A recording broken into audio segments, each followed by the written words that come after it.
other data collection and making sure there is compliance with the law. Those companies found wanting will lose their operating licenses. We have also seen crass display of weapons in viral videos from this province, from the same private security industry.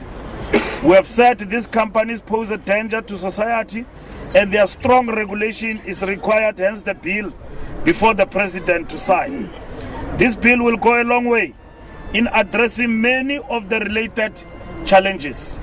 I instituted an integrated provincial task team comprising the Hawks, detectives, crime intelligence, and the National Prosecuting Authority to be focused on these crimes.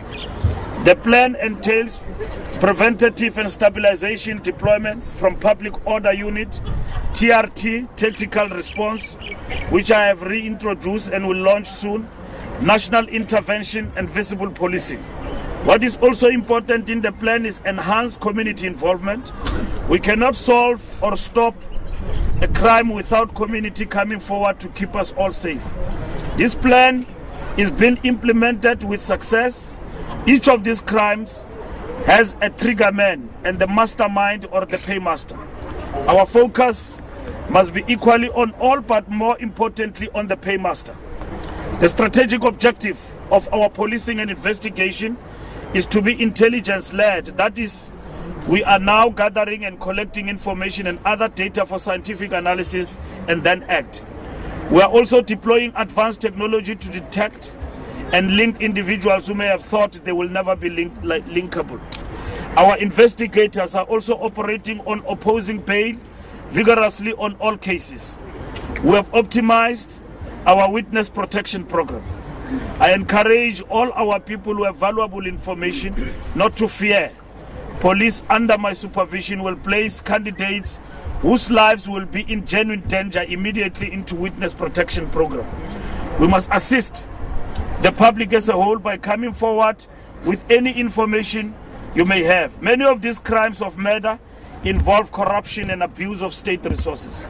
The Hawks are instructed to literally invade the Umzimkhulu municipality and turn it upside down, combining through all tender process documents to locate clues and other important criminality. The tree is to be shaken. Our Troika methodology of intelligence gathering, crime investigation and prosecution is working. The integrated task team is hands-on, led by Major General Langa, Major General Naidu, Chika, Zikali, and the Major General Mekute. In my approach as in OR Tambo, General seated at the headquarters will also play a value-adding part in this particular process. The value in the experience and talent must be on the streets where our people need us most. There is now Major General at OR Tambo and we are yielding positive results. There are 42 total cases the team is currently working on, of which 24 are murders. 10 of the murder cases are already in court. There are 63 arrests so far, of which 35 relate to murders. 6 cases relate to attempted murder. In those six arrests have been made. In total, there are 18 court cases, with 24 cases still being investigated. 28 firearms were seized during arrest, and we have not linked any to other crimes, but ballistics tests will continue. Proliferation of illegal weapons and proliferation of illegal SIM cards are an issue I am to work harder to deal with in short term. Intelligence Head Major General Ngobo has been given a specific task and directive on these issues. Cellular phone service providers are committing crime if they let loose thousands of SIM cards that are unregistered as per RICA law. These SIM cards are easy to buy in various corner shops. They contribute in the commissions of serious and violent crime. The responsibility for these crimes will soon visit these providers. I want to put it simple. ICASA and Hawks, together with our crime intelligence, are instructed to investigate and prosecute. I visited and interacted with the community of Glebelands. Our people are under siege from criminal thugs and other Nyaupe imbibing gangs in the Glebelands precinct. The hardships there come from a brutal past of cramming blacks up in cheap labor ghettos. The dehumanized body knows not how to be civil. These hostels removed the dignity of our people. We are encouraged by the work that has been done by the municipality and the provincial government in turning some of these hostels into family units. And in those family units, we realize that there is lack of criminality in those particular areas. All these other areas, working with the municipality and the provincial government, must also be turned into habitable community settlements in this particular area. Their condition and state of dilapidation is a sure nest for criminality. The Mwerani Commission of Inquiry into Political Killings in KwaZulu-Natal has been receiving testimonies from Glebelands Hostel, and we are paying careful attention to the testimonies to learn more about the scourge of violent crime. We support the Premier of KZN in establishing this commission. I've instructed the police to immediately deploy a fully equipped mobile police station for the hostel. Other operational details will not be shared to avoid tipping of the very criminals. It is not a mobile police station. It is what? It's a satellite. Yeah. Satellite police station, which will be erected not erected on the other side. If you look in the part where we came from, the satellite police station will be on that side. I want to express my solidarity with the community in Glebelands and assure them that enough is enough. I will also be discussing the possibility of instituting cash rewards for all those who give police valuable information about criminals and guns in the hostels. The Mwerani Commission of Inquiry into Political Killings in KwaZulu-Natal heard how the Glebelands Hostel has become a reservoir for assassinations. Assassins are known to be located here. Racketeering of beds in this hotel must be dealt with as crime it is. I further commit to the implementation of the public protector recommendations insofar as the police department is concerned. Ladies and gentlemen, between March and July 2017, Dr. Makosi Khoza and her daughter received a series of threatening phone calls, SMS, and Facebook messages. The callers will hide their identity. The matter was investigated as a politically motivated crime due to speculations by the victim through the media.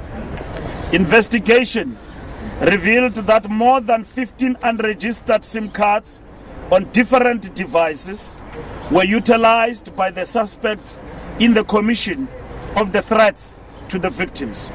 After an extensive and highly technical investigation and crisscrossing of the country's provinces, a break in the investigation was achieved by our hawks. The person who has been threatening Dr. Makosi Khoza and her family is a minor female, 17-year-old grade 10 pupil at a high school in Gugulethu, Cape Town. 12 cellular phone numbers utilized to threaten people were successfully traced to her and her mother in Cape Town. Since August 2016 to date, she has threatened and harassed about 7 people serving or working at the National Assembly Parliament. She is also responsible for intimidation case opened in Gauteng, the victim being Minister of Communication Ms. Ayanda Dlodlo. Minister Dlodlo was threatened in the similar modus operandi in July 2017. There is an additional investigation in Cape Town Central where the victim even approached the court to interdict the minor female.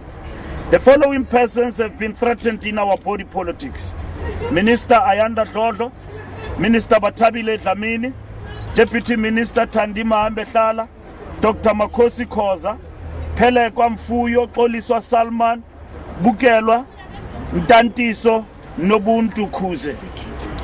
The father of the perpetrator informed police that this is a habitual matter for family, where the father often had to intervene on similar situations within his community.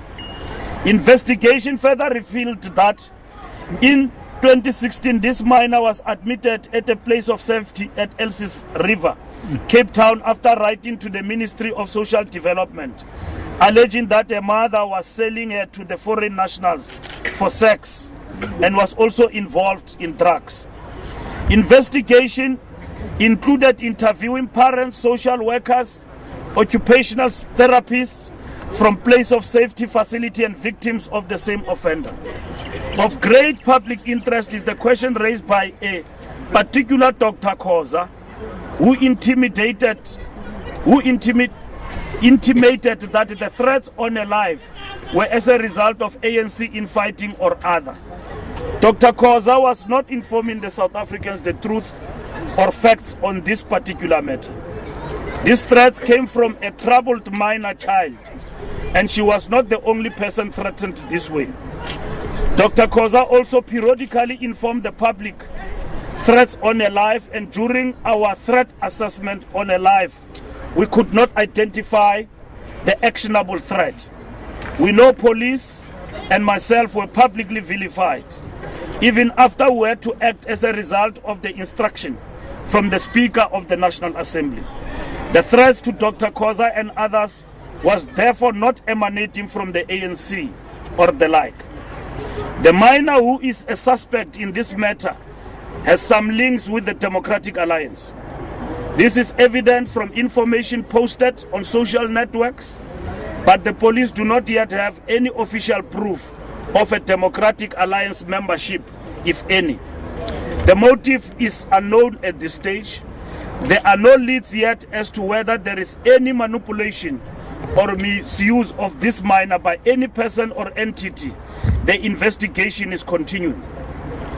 Victims registered cases in KwaZulu-Natal, Gauteng, and Western Cape provinces. The minor was arrested on Saturday, 2nd August 2017, and appeared at Athlone Court for transit processes.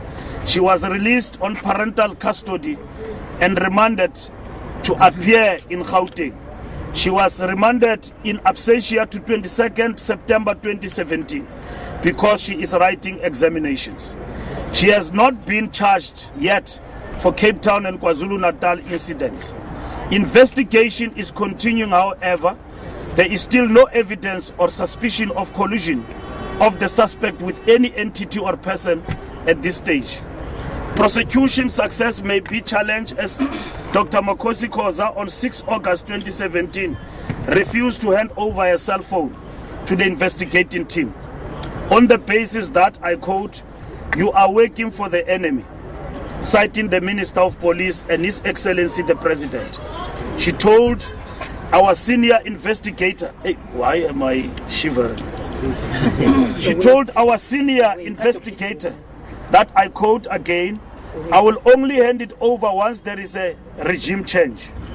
I've requested investigators to continue to calmly and professionally requested for cooperation in the cause of justice. We once again request Dr. Khoza to cooperate with investigators who are all non-partisan and apolitical in their work. The men and women in the police go through the most abuse from some in our society. The work they do is traumatic and emotionally draining. When victims add more to this load, it is regrettable, especially if such abuse comes from senior public representatives.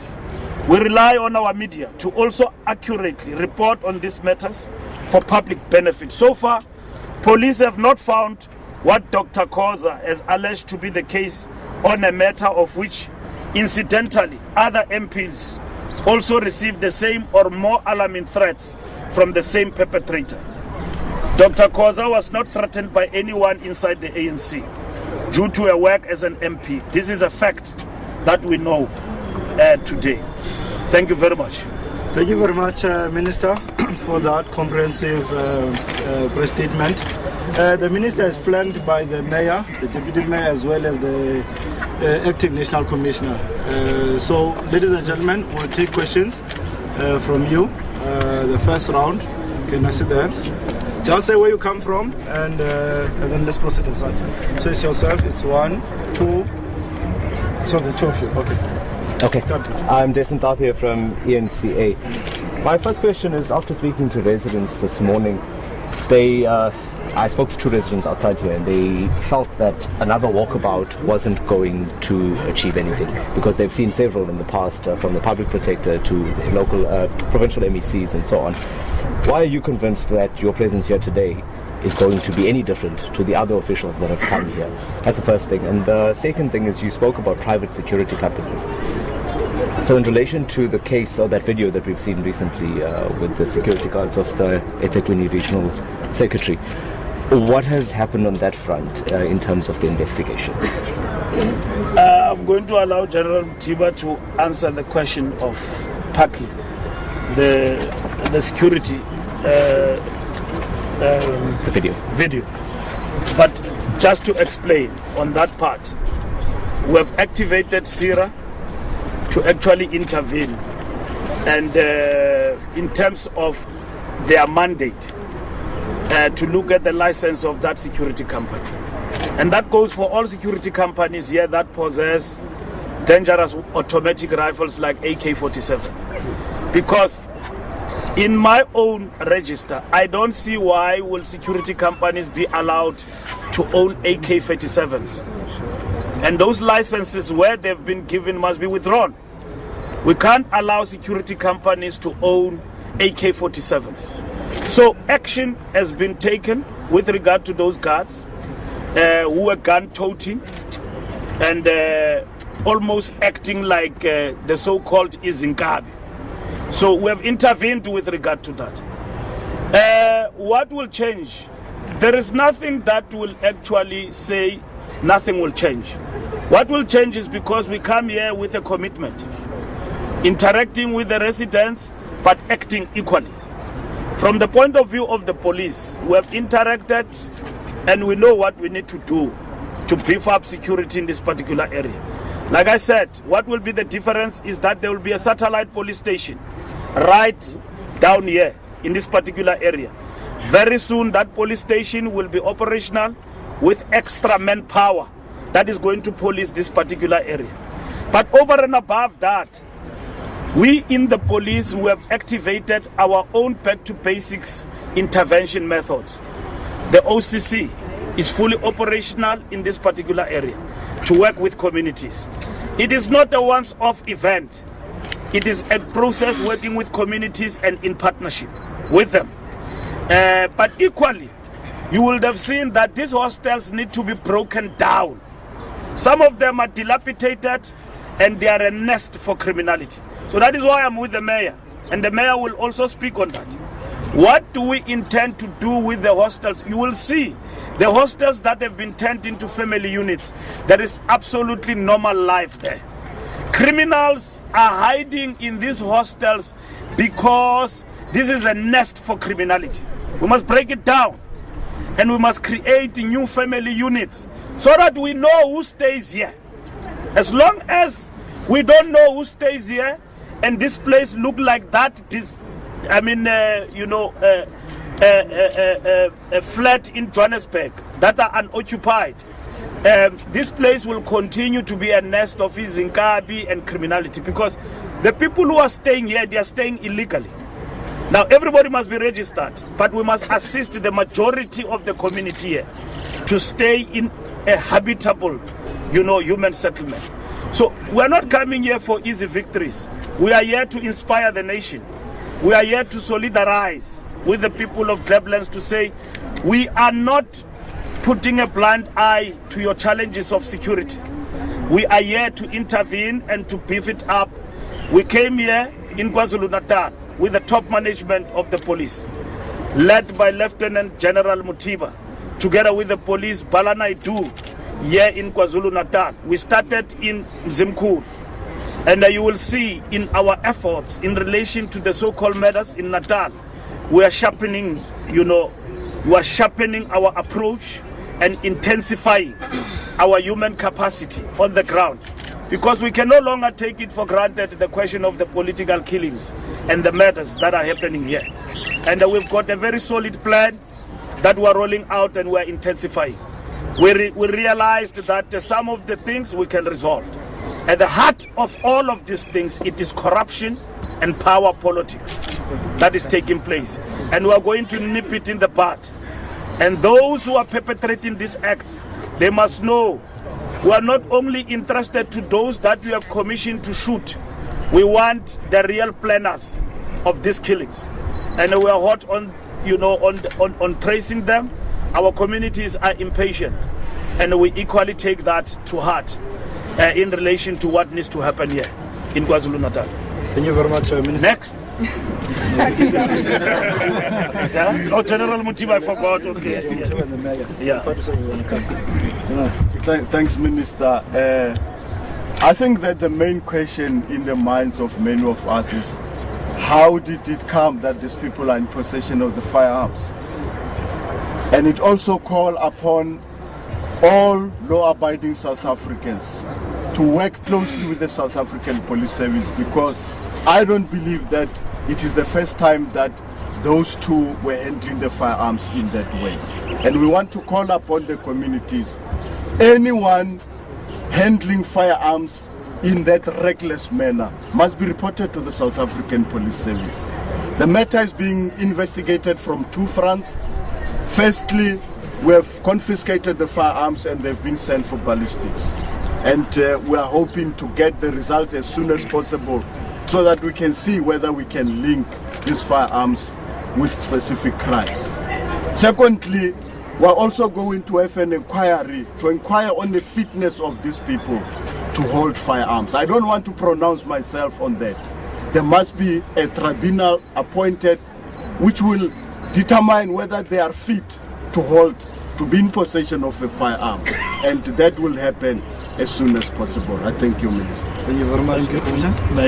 I should think on our side as a city, Minister, we are very much grateful for you to come and to be part of us. The question to say, why is the Minister here? Minister is the most senior person to come here to supervise the work that is done by his members. And he is not here just to joke. And the issues that have dealt with, we are very much grateful to hear about them.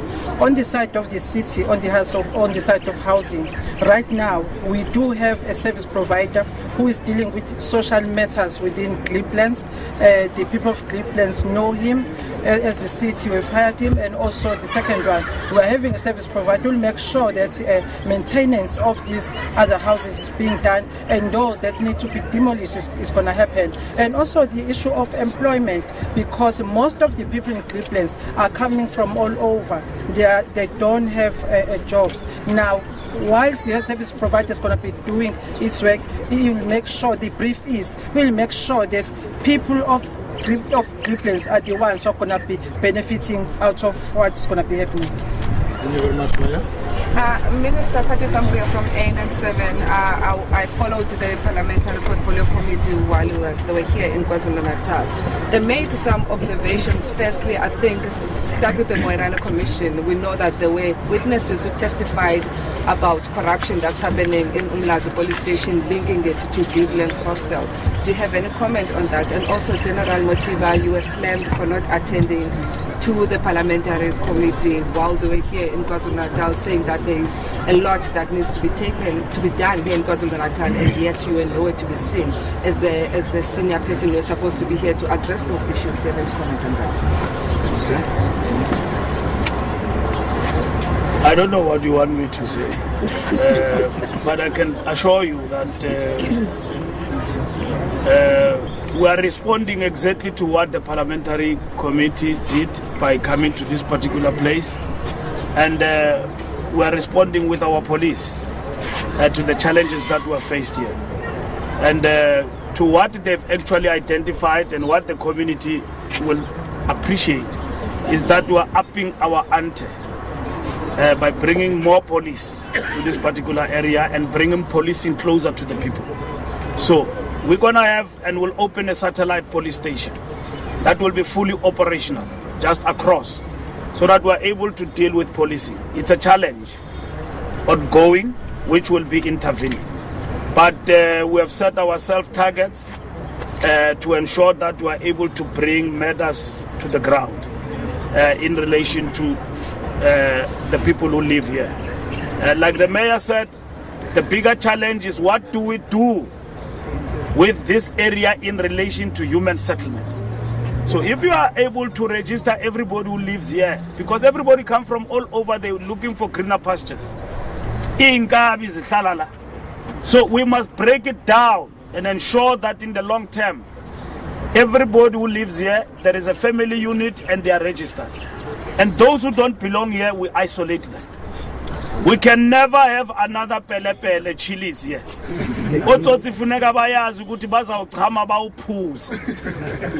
In this particular area, we are very much committed to that. Not in Umlazi, not in anywhere. We will find them. In the areas of entertainment, we will find them there, you know. So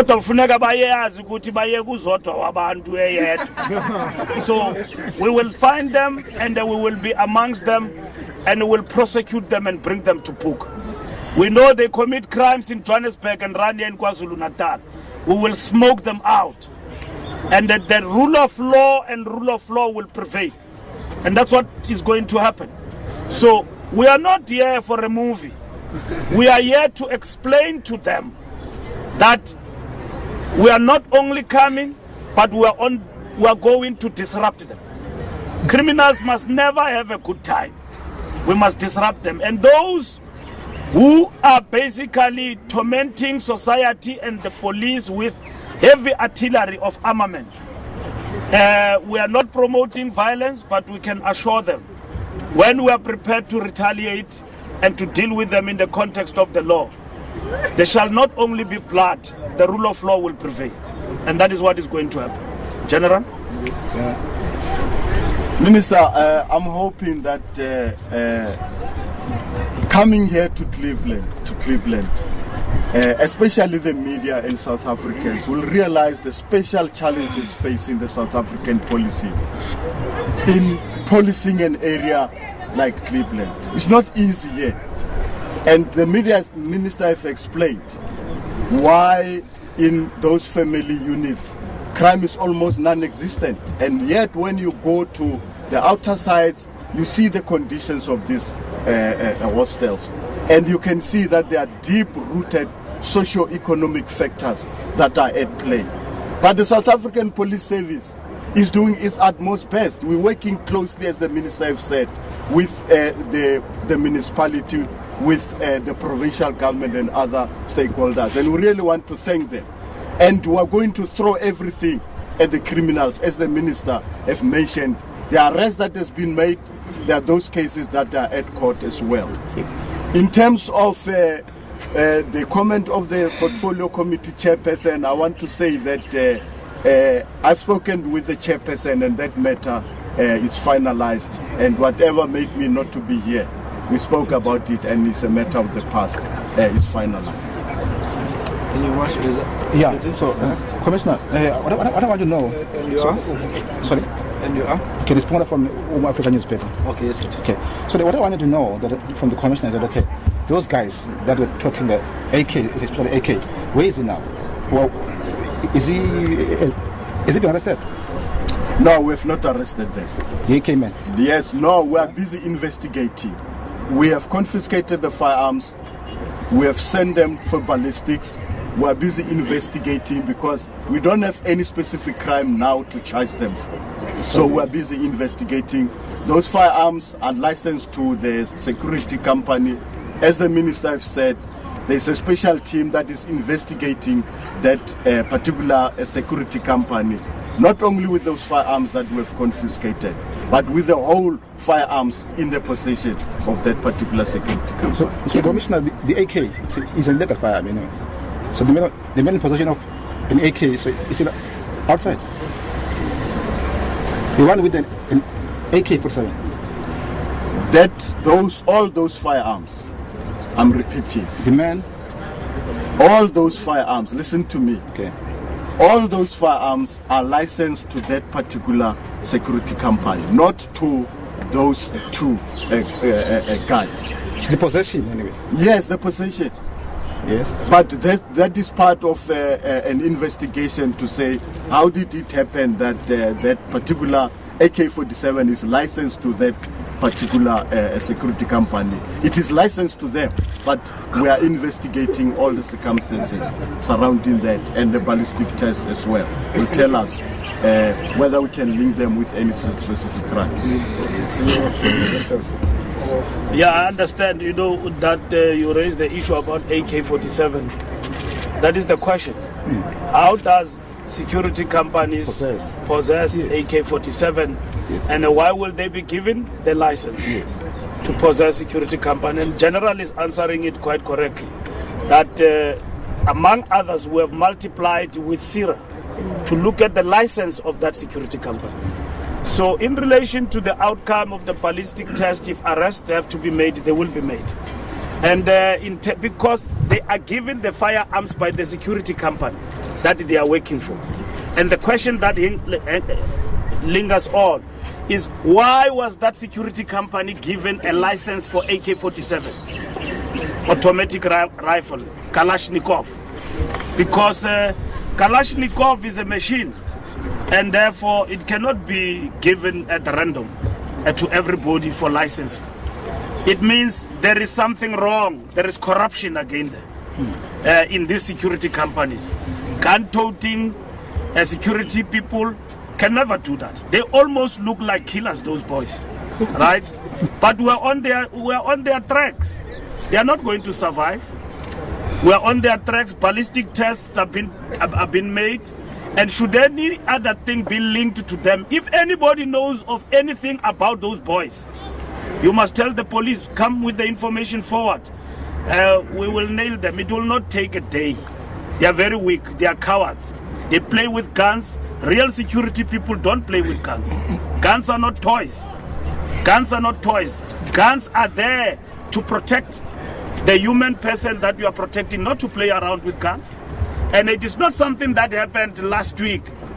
This thing happened in January, but it was trending after the death of Makaka to say, here are the people. So those who are tweeting and tweeting correctly, you are helping us. Because now we are able to find these criminals even on Twitter. Because Twitter is faster than any other thing. Keep taking them pictures. We're going to up our ante so that we've got apps that enable you to interact with the police in the fastest and quickest methods. Because cell phones are helping. Some of the criminality that police will not have come across, we get it on Twitter, we get it on Facebook.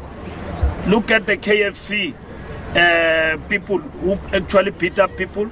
They got to be arrested because that information was posted on social media about those elements. So working with the people means that you use social network to interact and report acts of criminality that are happening in our society. Thank you very much. We'll take the last two. It's yourself, last two.